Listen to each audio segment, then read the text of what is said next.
This video is to help you out with the feedback loops practice.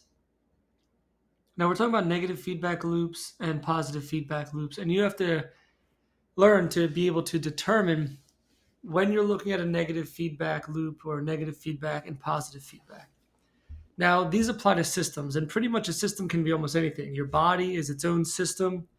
Your body uses positive and negative feedback to do things like stop bleeding, or to bring your heart rate down, or to regulate your blood sugar levels.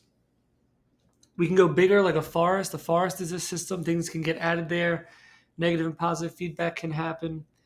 The planet is a whole system. The solar system, obviously, we can go bigger and bigger or smaller and smaller. But I have some tricks for how to figure out whether you're looking at negative feedback or positive feedback. And it goes in the name. The word negative, think negates. Negative feedback means that the change was negated or taken away. Positive promotes. So for negative, think like, let's say that whatever variable in a system, let's say something increased by 1. So something went up by +1. Well, if it's a negative feedback, that +1 is going to get taken away. So -1 of whatever that thing, that variable, will happen. So if something's added, then something is taken away to get it back to normal. Also with negative and negates, think of the word normal. Okay? It goes back to normal.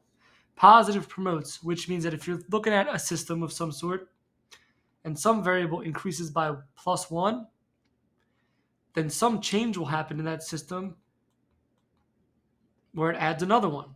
It's going to promote the change. It's going to keep the change going further away from normal. Okay?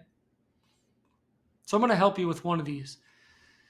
If we click on the worksheet, number 1, the directions are here again. You're going to have this in front of you, a physical copy. It says when the temperature in Antarctica rises. All right, so stop right there. We're talking about temperature. Sorry, I'm writing with my mouse, so it's a little bit slow. The temperature goes up. So what's the change to the system? Antarctica, we're talking about Antarctica weather. Well, the change is that the temperature increased. It went up. Now it says melting ice caps cause clouds to form. Okay, clouds form. What do these clouds do? These clouds can reflect more sunlight back out into space, decreasing the temperature. So if the temperature goes up, then what happens? Well, more clouds form and they reflect sunlight back into space. And what was the result?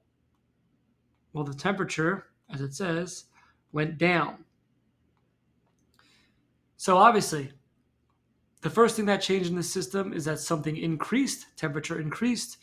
And then how did the system respond to that? Well, melting ice caps, obviously, when they melt, they turn to water. Evaporation happens. Water goes into the air, forms clouds. Those clouds block the sun, and then the temperature went down. So if you compare the change and the response, temperature went up, temperature went down. Sounds a lot like negating. Also, you can think the system went back to normal. In the first situation,